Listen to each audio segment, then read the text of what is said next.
Mbi 430 milion euro është investimi në armatim dhe në pajisje në këto 4 vitet e fundit. Ushtria jonë ka pasur veç automatik të llojit Heckler Koch dhe Revolje, që do të thotë se ka qenë më pak e pajisur edhe se vetë policia e Kosovës. Ndërkaq tani është e pajisur me teknologji moderne. Ushtria jonë çdo ditë po forcohet. Sot është një ditë krenarie për gjithë popullin e Kosovës. Është ditë krenarie sepse ushtria jonë e sotme është pasardhëse e denjë e krenare ushtrisë çlirimtare të Kosovës, e djemve e vajzave të cilët vun themelet e lirisë sonë. Kurse sot, këta djemë e vajza që i shihni na bëjnë krenar jo vetëm brenda vendit, por edhe kudo që ata shërbejnë në akademi, në vendet të ndryshme të botës ku studiojnë tek shtetet aleate, por po ashtu edhe në operacione për paqe e stabilitet në vendet të ndryshme të botës ku ata shërbejnë krah për krah me aleatët tonë. Ushtria jonë çdo ditë po forcohet, ushtria jonë çdo ditë po bëhet më operacionale, më ndërvepruese dhe më profesionale. Jemi jashtëzakonisht krenar me punën e tyre, ata janë garanca më e fuqishme së bashku me policinë e Kosovës dhe institucionet e tjera të sigurisë për sovranitetin tonë, për integritetin tonë territorial, për mbrojtjen e shtetësisë sonë dhe për mbrojtjen e çdo qytetari të Republikës së Kosovës. Jemi jashtëzakonisht të lumtur që jemi këtu me presidentin, kryeministrin, me generalin dhe ministrin për një punë të jashtëzakonshme që ka bërë ushtria jonë, që është një vazhdimsi e një historie të lavdishme e popullit tonë, e trashëgimi e drejt për drejt e ushtrisë çlirimtare të Kosovës. Jemi jashtëzakonisht krenar që FSK-ja mbetet institucioni më i besueshëm në vend dhe kjo për shkak një pune të shkëlqyeshme dhe për kushtimit të tyre për sigurinë e vendit tonë dhe gjithashtu një përkushtimi ndërsjellët i shtetit të Kosovës që ka bërë në rekrutimin e mbi 2000 ushtarëve, por edhe investime mbi 400 milion euro vetëm në pajisje. Ne jemi të nderuar që jemi këtu dhe uroj e shpresoj që kjo punë e mirë të vazhdoj për një ushtri paqëdashëse, por gjithashtu gjithë atyre që është një amanet i vazhdueshëm i atyre që ronë për vendin tonë. Prandaj gjithë këtu urime dita e forcës dhe urime festat e nëntorit. Faleminderit. Bashkë me presidentin e Republikës Vjosa Osmanin, me kryetarin e kuvendit Dimal Bashën, me ministrin e mbrojtjes Ejup Maqedoncin dhe me komandantin e ushtrisë general lejtnant Bashkim Jasharin, patëm nderin edhe kënaqësinë që t'i vizitojmë forcën e sigurisë të Kosovës në prezantimin e armatimit dhe pajisjeve të tyre,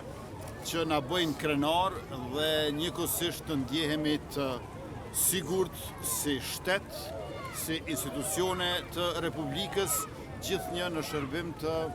integritetit territorial, të drejtave të qytetarëve, të sovranitetit shtetëror dhe të paqes e të sigurisë për Republikën tonë demokratike one kënd. Është ditë e lumtur e gëzuar për të gjithë neve, për shkak se me forcën e sigurisë të Kosovës, me këtë ushtri të pajisur kaq mirë dhe gjithnjë e më shumë, brezat e ri do të jenë të sigurt të jetojnë në paqe,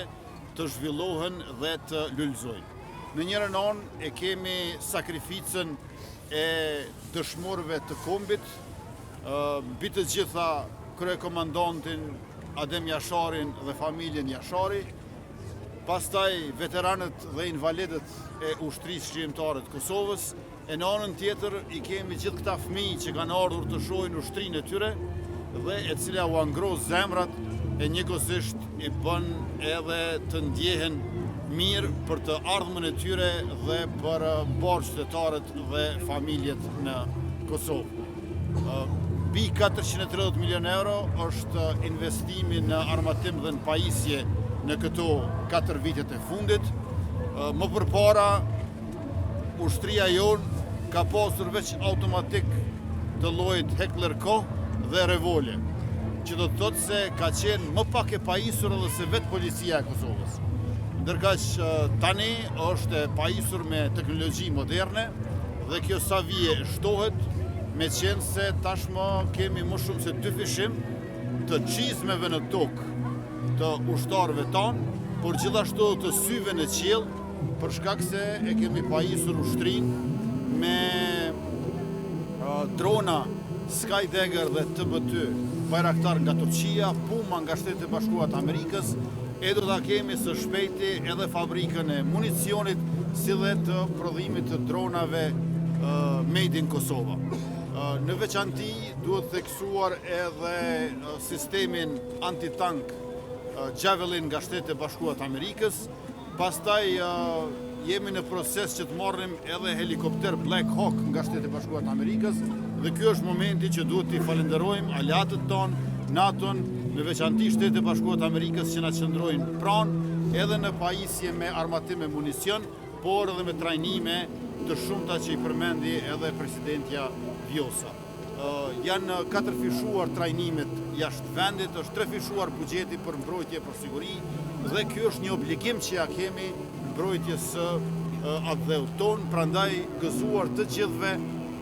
dita e forcës 27 nëntori dhe një falënderim i veçantë për oficerët, nënoficerët,